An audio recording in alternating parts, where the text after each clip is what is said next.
is for entertainment purposes only. Wild mushrooms and plants can be harmful or fatal if swallowed. Hi friends, it's a beautiful day here in southern Indiana, second week of April, and that means it is peak morel season here in this part of the world, and that is very exciting. But unfortunately, we've had very awful weather conditions the last couple weeks on near record highs in the high 80s and not much rain at all. It's been very warm and windy, which can be disastrous for the morels as they need moisture to fruit and grow. But all is not lost. I did manage to find some morels last week. They just happen to be very small ones, smaller than usual. But I do have something exciting to show you over here. So let's take a little tour of the yard. Yard tour, let's go. So first, let's take a look at this old apple tree over here. It's more dead than alive at this point, as it has grown some resinous polypores, which is not a good sign for the health of a tree. But these were a great emergency food for the deers when we got more than a foot of snow. Not considered edible for humans once they have matured and hardened, but yeah, a good emergency food for deers and other animals.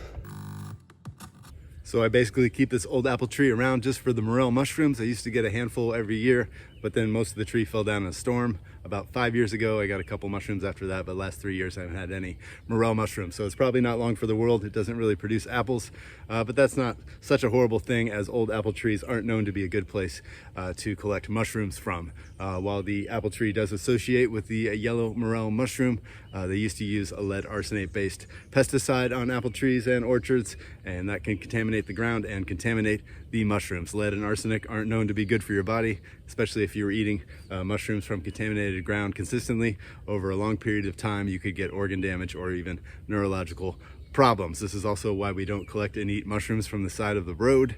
If that road is older than 1996, when they phased out leaded gasoline, that soil is going to be contaminated with lead, and lead is a very stable element. It does not degrade in the soil. It could stay around for hundreds of years. And even if it's a newer road, that soil along the roadside is going to be contaminated with other heavy metals and toxins from brake dust and tire wear and exhaust, and even from the asphalt itself. So there's a little mushroom safety for you. Now let's go over here. I got something else to show you.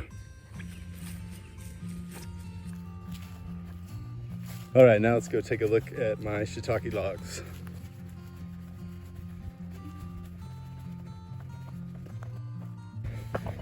So here is a tiny shiitake mushroom that came out about 8 days ago, last time it rained, and it never got any bigger. This is just an example of what happens to mushrooms when it is super warm and dry. Under ideal conditions, this shiitake mushroom would be 4 or 5 inches across, but not in these conditions. Okay, last thing. Let's check out the compost area.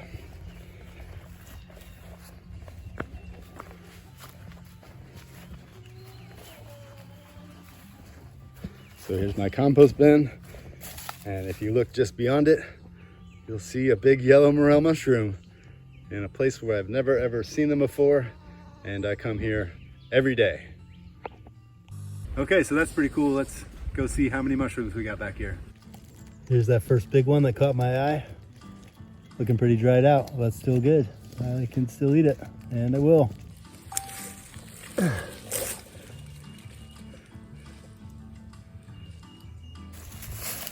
See, one super big one and 2 more little ones.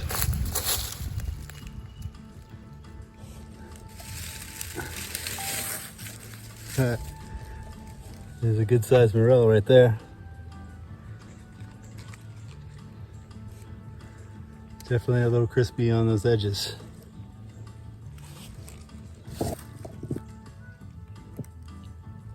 But very nice.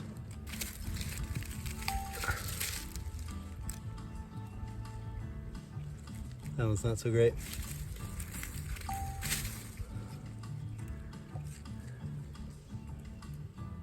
But not bad, that one's a little better. Awesome.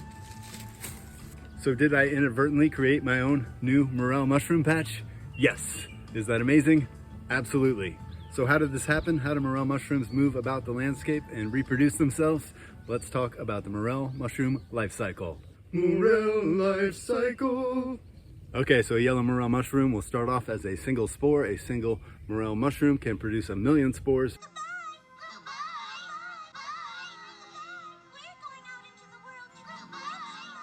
And these spores are very light and durable. They can last 1 to 3 years in the wild, and you might be breathing some in right now. You might have some stuck on your shoes.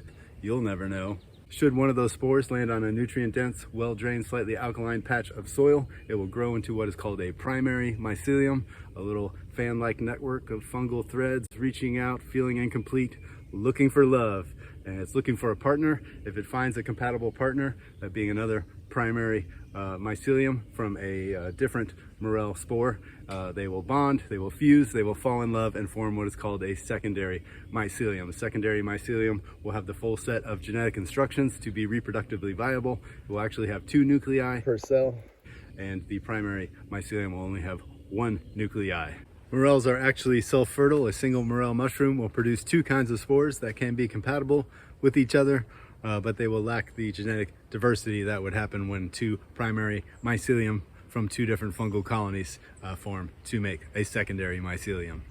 Mushroom sex. It's different. That secondary mycelium, still feeling incomplete, will seek out through the soil for a compatible tree host. It will latch onto the roots of that tree, share phosphorus and nitrogen and water with the tree in exchange for carbohydrates and lipids. And this whole process can take a number of years. Part of the success of the genus Morella fungi, the morels, is that they can lay in wait and stay dormant and wait for the right conditions. This is why they've survived for more than 100 million years. They actually have little structures called sclerotia. These are little time capsules, little balls of fungal potential, just laying in wait for the right conditions. If it's too dry or too cold, they will just wait around for a triggering event. Could be a fire, could be the death of a host tree, could be the silt deposited in a floodplain, or it could just be the spring dump of nutrients that occurs when the warm sun warms the spring forest floor.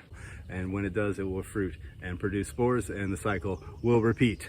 So that's what happened here, but why exactly did it happen here? Well, this is super nutrient dense area. This is where I clean out my chicken coop, dump lots of chicken manure and bedding. I also rake leaves here and dump yard waste here. And I also have my compost bin here, which is not very secure. There's little rodents and other animals digging under there and scratching out the compost, and it's spreading down the hill. And I'm not surprised that the mushrooms are mostly fruiting downhill and just north of the compost bin.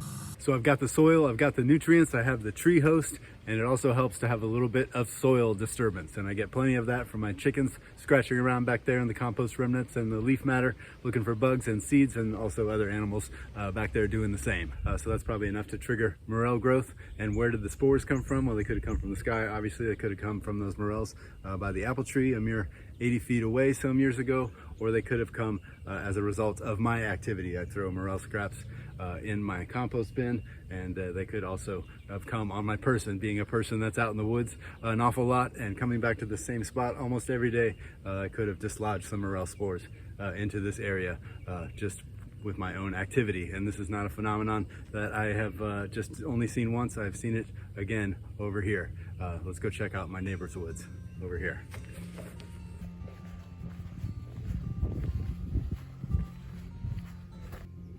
So this is my neighbor's woods. Got a couple of little dead elm trees here. And for the first time last year, there were a couple little morels right here in the middle of the trail. My neighbor in his retirement dedicated his life to cleaning up his family acres. He'd go out several times a week with a couple 5-gallon buckets, collect trash and glass, bring it back to this area, sort through it, dump out the remaining dirt, change his clothes, and then take the trash home to dispose of it.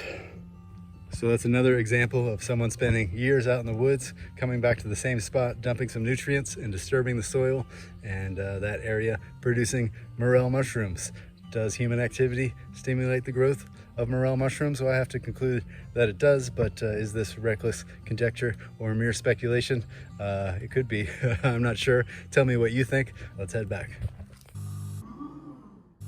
So could you replicate this? Could you grow your own yellow morel mushrooms? It's possible, but it's unlikely and not very practical. If you are able to pull that off, you probably already live in an area with the proper soil and proper tree hosts. You might be better off just going out in the woods and trying to find your own morels, as you only get a handful of them a year anyway.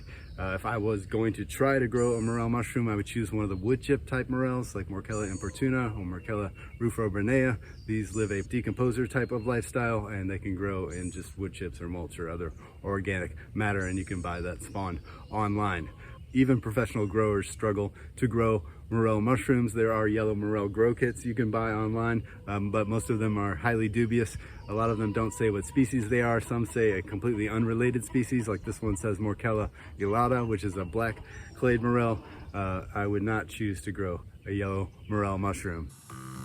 But don't let me deter you. If you really want to try it, you don't have to rely on going out in the woods for several years and coming back to your mushroom bed every day. You can just buy spawn or liquid culture online, or you can make your own mushroom slurry in a 5-gallon bucket full of distilled water or rainwater. Take morel mushrooms that still have their spores intact, blend those up in the blender, add them to the water, add some molasses and a pinch of salt, cover it with a towel, and let that incubate for 12 to 24 hours, and then pour that on your mushroom bed. And you might want to try to do that multiple times. But yeah, that's an option as well. If you must try, good luck. Northspore, a reputable company, does sell a morel liquid culture, and they might also sell grain spawn at times. And those are strains of Morella exuberans, a type of burn morel. But even Spore and Sprout, an expert level mushroom grower, could not get those to grow, couldn't get them to fruit or work. So if he can't pull it off, what do you think your chances are? I would not try to grow morels unless you have a lot of time on your hands to wait around for nothing but disappointment. If I was going to grow a mushroom, I would start off with something much easier. I would not choose a morel. I would choose a shiitake or an oyster or something like that. You can almost guarantee to have positive results with those.